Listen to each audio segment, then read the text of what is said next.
Selamat datang di malam yang penuh misteri dan kengerian. Di balik dinding-dinding tua sebuah apartemen usang, ada rahasia gelap yang menunggu untuk terungkap. Bram menatap apartemen tua di depannya. Bangunan ini berdiri di tengah kota, namun tampak terpisah dari keramaian. Cat dinding yang sudah mengelupas dan jendela-jendela kusam, memberi kesan bahwa bangunan ini sudah terlalu lama tidak dipedulikan. Tapi, untuk seseorang seperti Bram, yang baru saja kehilangan pekerjaan dan terpaksa hidup hemat, harga sewa yang murah membuatnya menutup mata pada semua kekurangannya. Ini saja sudah cukup baik, gumamnya pada diri sendiri. Dia baru saja selesai berbicara dengan pemilik apartemen, seorang pria tua yang memperkenalkan dirinya sebagai Pak Herman. Ada sesuatu yang aneh pada cara Pak Herman berbicara, seolah ada sesuatu yang disembunyikan, meskipun Bram menganggapnya hanya karena usia pria tua itu. Unit ini cukup nyaman, kata Pak Herman saat menyerahkan kunci. Tapi, ya, jangan terlalu mengkhawatirkan apa yang kamu dengar dari tetangga.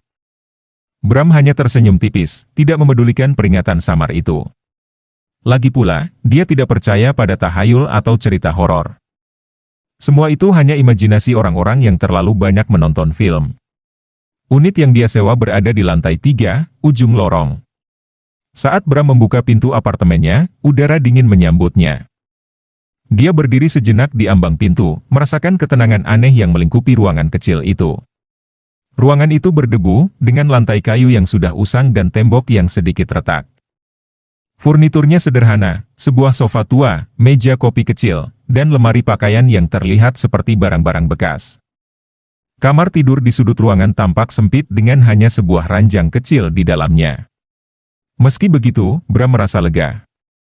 Dia akhirnya memiliki tempat tinggal baru yang terjangkau. Setelah seharian menghabiskan waktu mencari apartemen, akhirnya dia bisa beristirahat. Dia menaruh barang-barangnya di lantai, dan perlahan-lahan mulai mengatur segala sesuatunya.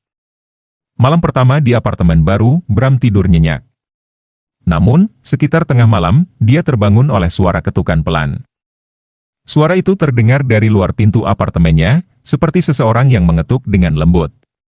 Bram bangkit dari ranjangnya, mengerja pelan, mencoba memahami dari mana suara itu berasal. Mungkin tetangga, pikirnya. Dia menuju pintu dan mengintip melalui lubang kecil. Tidak ada siapapun di luar. Lorong tampak gelap dan kosong. Dia membuka pintu sedikit, mengintip keluar dengan lebih jelas. Tetap saja, tidak ada tanda-tanda kehidupan. Dia mengabaikannya, menutup pintu kembali, dan kembali ke tempat tidur.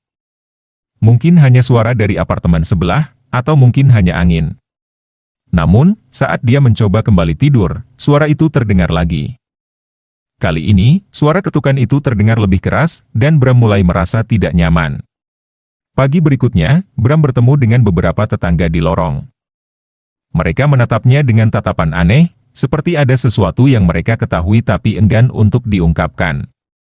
Selamat pagi, sapanya kepada seorang wanita paruh baya yang tampak sedang membawa kantong belanjaan. Wanita itu hanya mengangguk singkat dan segera mempercepat langkahnya, seolah ingin segera menjauh dari Bram. Dia mendapati hal yang sama saat mencoba berinteraksi dengan tetangga lainnya. Mereka semua tampak menghindarinya. Bram merasa ada sesuatu yang aneh dengan apartemen ini. Tapi dia berusaha untuk tidak terlalu memikirkannya. Lagi pula, dia tidak ingin terbawa suasana oleh pikiran negatif sejak awal. Namun, malam-malam berikutnya mulai memperlihatkan bahwa ada sesuatu yang benar-benar tidak beres di tempat ini. Suara-suara di malam hari semakin sering terdengar, ketukan di pintu, suara langkah kaki di lorong, bahkan bisikan samar yang berasal dari dinding. Bram mulai merasa bahwa apartemen ini bukan sekadar tempat tinggal yang biasa. Ada sesuatu yang bersembunyi di dalamnya, sesuatu yang menunggunya lengah. Beberapa hari telah berlalu sejak Bram menempati apartemen barunya. Suasana aneh yang pertama kali dia rasakan semakin intens. Setiap malam, suara ketukan di pintu terdengar pada waktu yang sama, tepat tengah malam. Semakin lama, suara itu menjadi lebih keras dan tak bisa diabaikan. Suatu malam, setelah suara ketukan terdengar lebih keras dari biasanya, Bram memutuskan untuk membuka pintu dengan cepat, berharap menemukan siapa yang melakukan itu. Namun, lagi-lagi, lorong kosong menyambutnya. Udara di luar kamar terasa dingin dan lembab, lebih dingin dari biasanya. Tidak ada siapapun di sana, hanya keheningan yang menggantung di udara. Dengan jantung berdebar, Bram memutuskan untuk memeriksa sekeliling lorong. Dia berjalan perlahan, langkahnya bergema di antara dinding kusam apartemen. Di ujung lorong, dia melihat sesuatu yang membuat bulu kuduknya berdiri.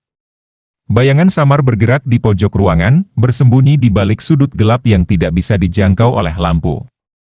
Bram berhenti sejenak, mencoba memastikan apa yang dia lihat. Namun, saat dia mendekati tempat itu, bayangan tersebut menghilang begitu saja, seolah terserap oleh kegelapan. Malam itu, Bram kembali ke apartemennya dengan perasaan gelisah. Mimpi buruk mulai menghantuinya sejak kejadian di lorong. Dia selalu terbangun dengan keringat dingin membasahi tubuhnya, seolah-olah dia baru saja melarikan diri dari sesuatu yang sangat mengerikan. Suatu malam, mimpi buruknya menjadi lebih nyata. Dalam mimpinya, Bram berdiri di tengah apartemen dalam kegelapan total. Udara terasa berat dan pekat, seperti ada sesuatu yang sangat salah. Di kejauhan, dia bisa mendengar suara berbisik. Suara itu memanggil namanya, lembut namun penuh ancaman.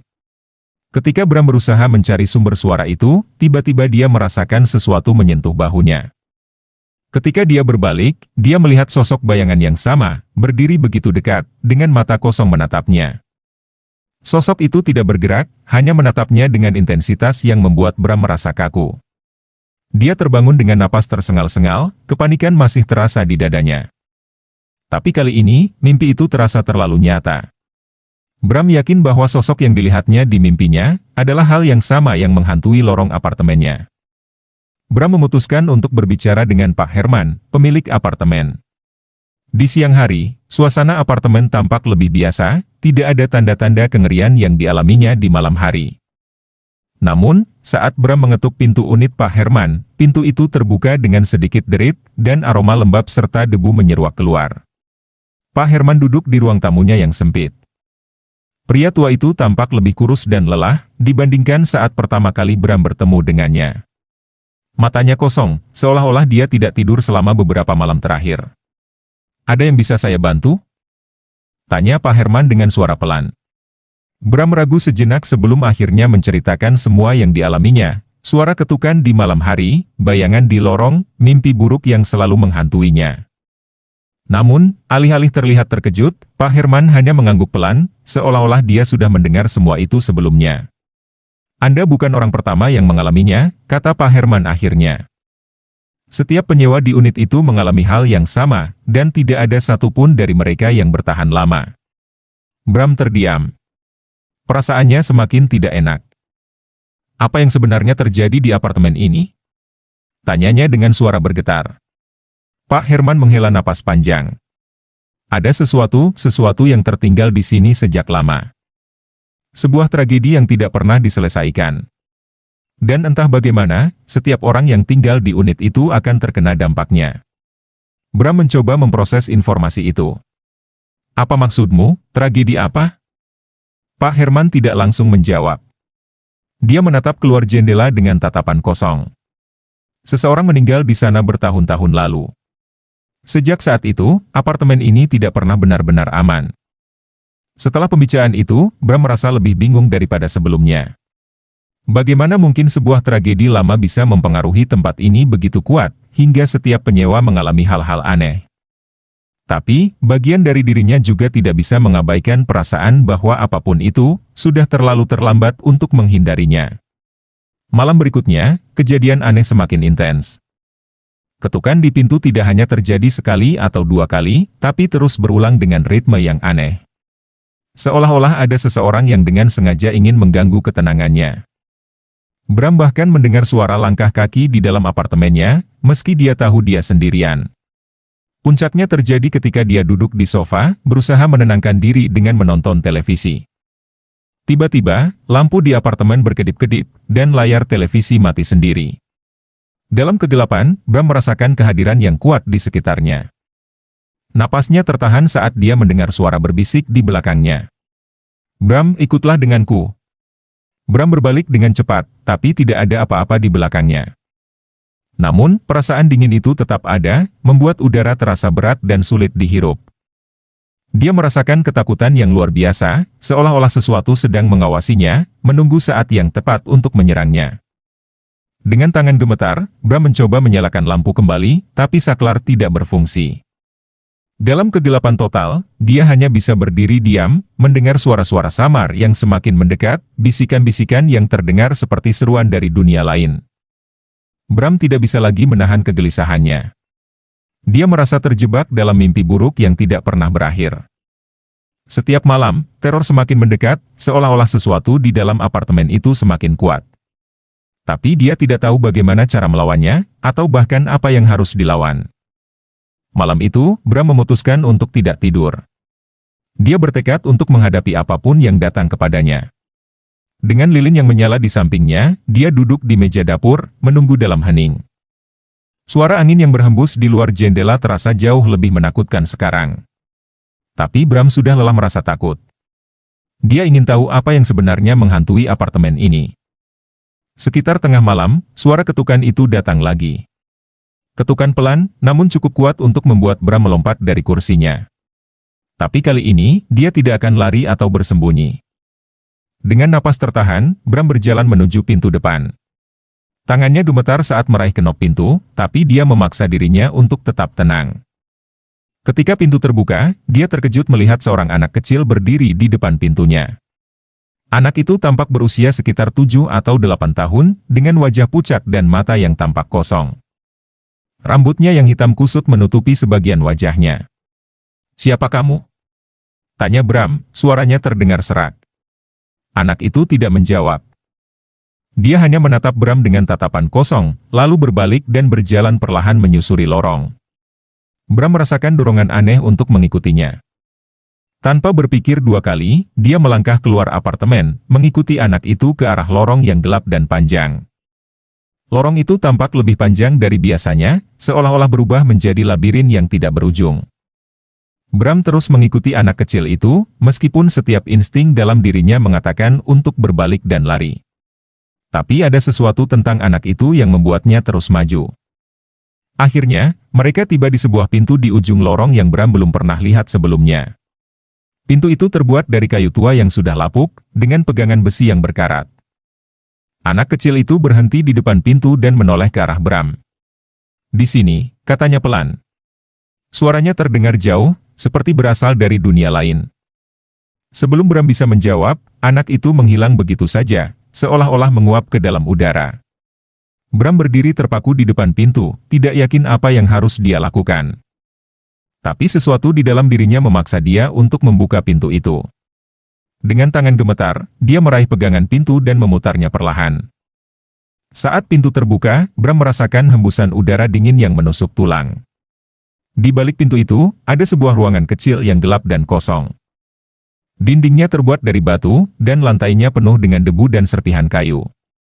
Tapi yang paling menakutkan adalah bau busuk yang memenuhi ruangan itu, seperti bau mayat yang telah membusuk selama berminggu-minggu.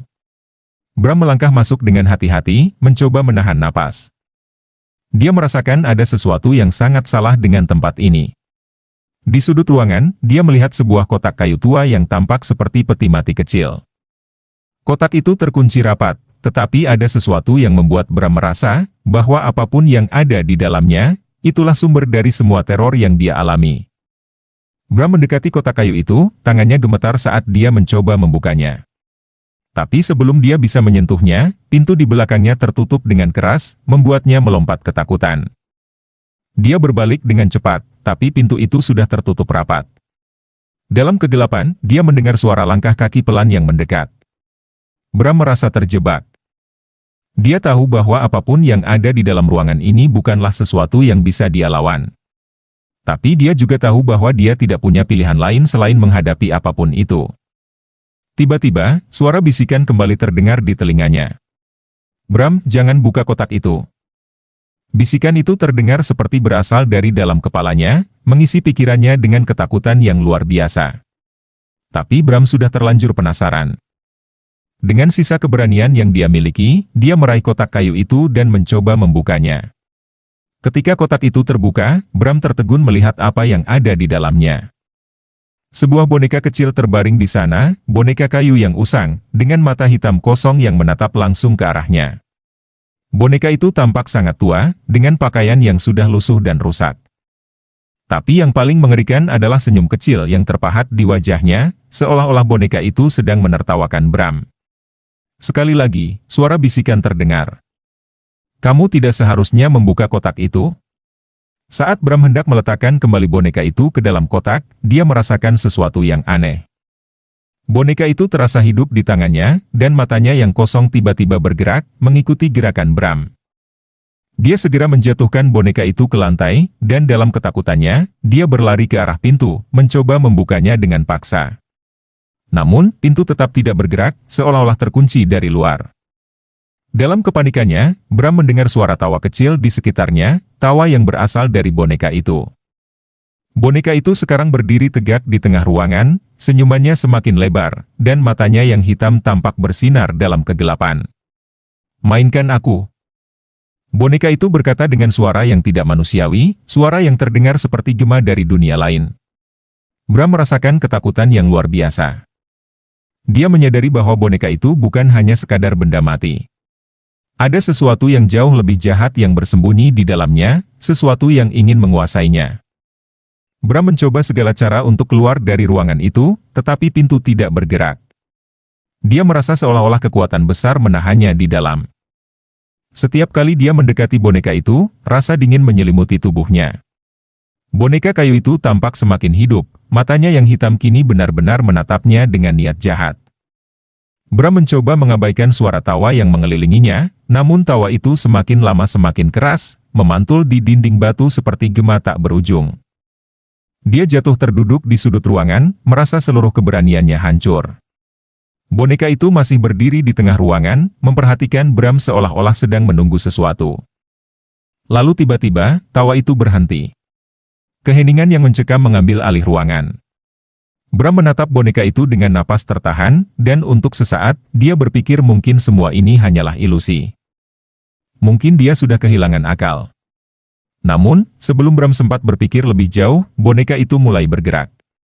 Dengan gerakan kaku, boneka kayu itu berjalan perlahan ke arah Bram. Setiap langkahnya membuat suara kayu yang berderit di atas lantai batu. Bram merasa tak mampu bergerak, seolah-olah kakinya terkunci di tempat. Boneka itu berhenti tepat di depan Bram, menatapnya dengan mata yang hitam pekat.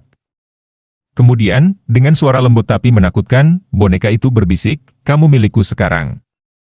Bram tidak bisa menahan lagi, dia berteriak dengan seluruh kekuatannya, berharap ada yang mendengar. Tapi suaranya hanya memantul di ruangan itu, bergema kembali padanya seperti ejekan keputusasaan. Boneka itu perlahan-lahan meraih tangan Bram dengan jari-jari kayunya yang dingin. Pada saat itu, Bram merasa sesuatu yang gelap dan jahat, mulai mengalir ke dalam tubuhnya melalui sentuhan boneka itu. Dia merasakan energi hidupnya disedot keluar, seolah-olah boneka itu menyerap jiwa dan kekuatannya. Tubuhnya menjadi lemah, dan penglihatannya mulai memudar. Bram mencoba melawan, tetapi rasa dingin yang menjalar dari boneka itu membuatnya semakin lemah. Saat Bram merasa seperti akan kehilangan kesadarannya sepenuhnya, sebuah suara keras menggema dari luar pintu. Pintu terbuka dengan tiba-tiba, dan seorang pria tua dengan jubah panjang masuk ke dalam ruangan. Wajahnya penuh dengan kerutan, tetapi matanya menunjukkan tekad yang kuat.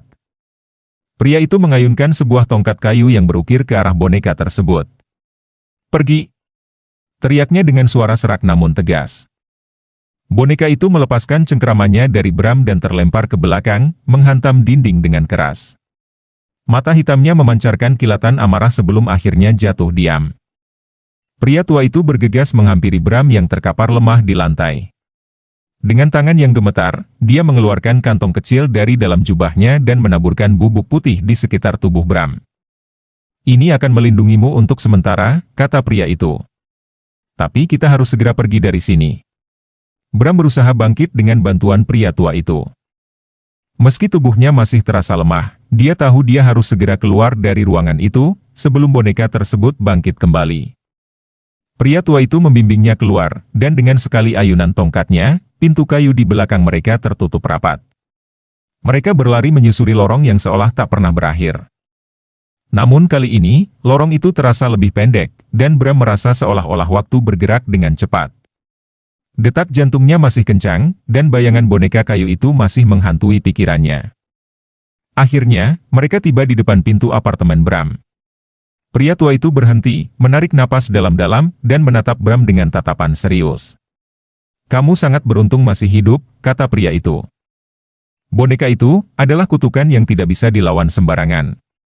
Jika aku tidak tiba tepat waktu, kamu mungkin tidak akan pernah kembali." Bram menatap pria tua itu dengan pandangan bingung dan ketakutan. Siapa kamu? Dan kenapa boneka itu menghantui apartemen ini?" Pria tua itu menghela napas panjang. "Namaku Pak Surya. Aku pernah tinggal di sini bertahun-tahun yang lalu. Apartemen ini menyimpan banyak rahasia gelap. Boneka itu adalah salah satunya. Dahulu, boneka itu milik seorang gadis kecil yang meninggal dengan tragis di sini. Kutukannya terikat pada boneka itu, dan siapapun yang menemukannya, akan terjebak dalam siklus teror tanpa akhir." Bram merasakan dingin menyelinap di punggungnya saat mendengar penjelasan Pak Surya. Dia tidak pernah membayangkan bahwa apartemen ini memiliki masa lalu yang begitu kelam. "Lalu, bagaimana cara kita menghentikan boneka itu?" Pak Surya menatap Bram dengan tatapan muram. "Tidak mudah. Boneka itu terikat dengan kutukan yang sangat kuat. Satu-satunya cara untuk menghentikannya adalah dengan menemukan sisa-sisa gadis itu dan memberinya ketenangan yang layak. Jika kita tidak bisa menemukan tubuhnya, boneka itu akan terus menghantui siapapun yang tinggal di sini." Bram merasa putus asa mendengar hal itu. Bagaimana mereka bisa menemukan tubuh gadis yang sudah lama meninggal? Apartemen ini sudah berubah berkali-kali sejak kejadian itu. Namun, sebelum Bram bisa menanyakan lebih lanjut, Pak Surya mengeluarkan peta tua dari dalam jubahnya. "Ada satu tempat yang belum dieksplorasi," katanya. "Di bawah apartemen ini, ada ruang bawah tanah yang tersembunyi. Aku yakin tubuh gadis itu masih ada di sana. Kita harus menemukannya sebelum boneka itu bangkit kembali." Bram dan Pak Surya berdiri di depan pintu apartemen yang tampaknya tidak mengancam. Namun, di balik ketenangan luar, Bram merasakan ketegangan yang mendalam. Pak Surya mengeluarkan senter tua dari jubahnya dan menyalakannya, menerangi lorong gelap di bawah apartemen. "Mari kita pergi," kata Pak Surya dengan suara tegas. "Waktu kita tidak banyak." Boneka itu mungkin sudah mulai bergerak lagi.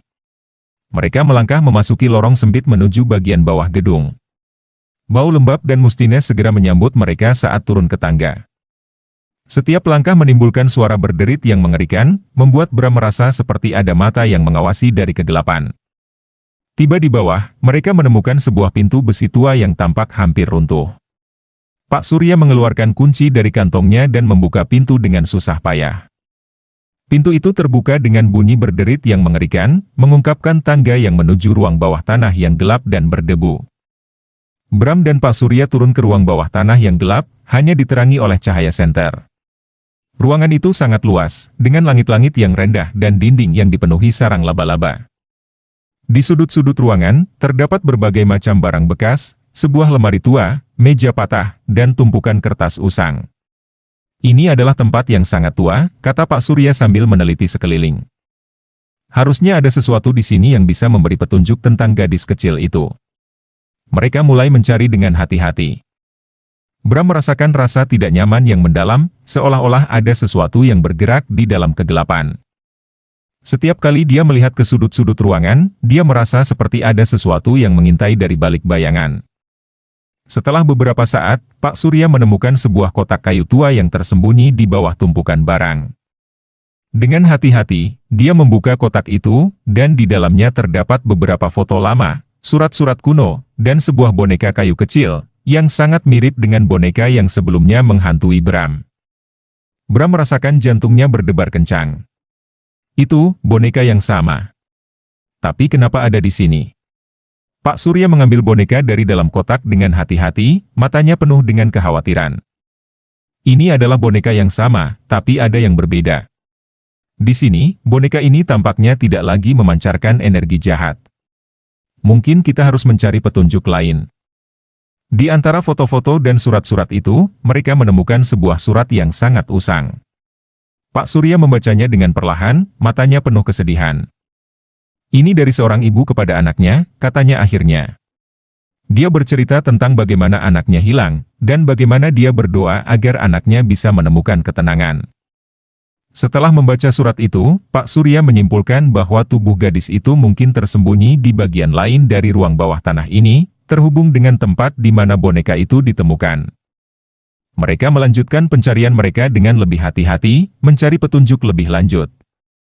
Mereka akhirnya menemukan sebuah ruangan tersembunyi di bagian paling dalam ruang bawah tanah, tersembunyi di balik dinding batu. Ruangan itu sangat kecil dan pengap, dengan sebuah peti mati tua di sudutnya. Peti mati itu tampak sangat tua dan rusak, dengan ukiran yang hampir tidak terlihat. Pak Surya membuka peti mati itu perlahan, dan Bram merasakan hatinya berdetak sangat kencang. Di dalam peti mati, mereka menemukan tubuh seorang gadis kecil yang sudah lama meninggal, terbaring dengan damai. Gadis itu mengenakan gaun putih yang pudar, dan di sampingnya, ada boneka kayu yang mirip dengan yang mereka temukan sebelumnya. "Ini dia," kata Pak Surya dengan suara penuh emosi. "Gadis ini adalah anak yang terikat pada boneka itu. Kita harus memberikan dia upacara pemakaman yang layak agar kutukannya bisa terlepas." Dengan penuh rasa hormat, Pak Surya memimpin Bram dalam melakukan upacara sederhana di ruang bawah tanah itu. Mereka mengucapkan doa dan meletakkan boneka kayu di samping tubuh gadis itu. Pak Surya memberikan penjelasan tentang bagaimana ruh gadis itu harus diberi kedamaian, agar tidak lagi mengganggu orang lain. Setelah upacara selesai, Bram merasa seolah-olah sebuah beban besar telah diangkat dari bahunya. Kegelapan di ruang bawah tanah tampak semakin mereda, dan bau busuk yang menyengat perlahan menghilang. Mereka berdua keluar dari ruang bawah tanah dengan rasa lega yang mendalam. Ketika mereka kembali ke apartemen, Bram merasa seperti sebuah babak baru dalam hidupnya telah dimulai. Meski ia masih merasa terguncang oleh apa yang telah terjadi, dia juga merasa bersyukur telah mengatasi teror yang menghantuinya. Pak Surya memberi Bram sebuah nasihat terakhir sebelum meninggalkannya. "Kamu harus selalu ingat bahwa ada kekuatan yang lebih besar daripada apa yang kita lihat. Boneka itu adalah simbol dari tragedi dan kehilangan, dan kadang-kadang, kita harus melakukan hal-hal sulit untuk membawa kedamaian." Dengan itu, Pak Surya meninggalkan apartemen, dan Bram menutup pintu di belakangnya. Dia merasa, meski tidak sepenuhnya bebas dari ketakutan, dia telah memperoleh kedamaian dan pemahaman baru tentang kegelapan yang mengelilinginya. Hari-hari berlalu dan Bram mulai merasa bahwa apartemennya akhirnya tenang. Dia tidak lagi terbangun tengah malam oleh teror atau merasa dikejar oleh bayangan dari masa lalu.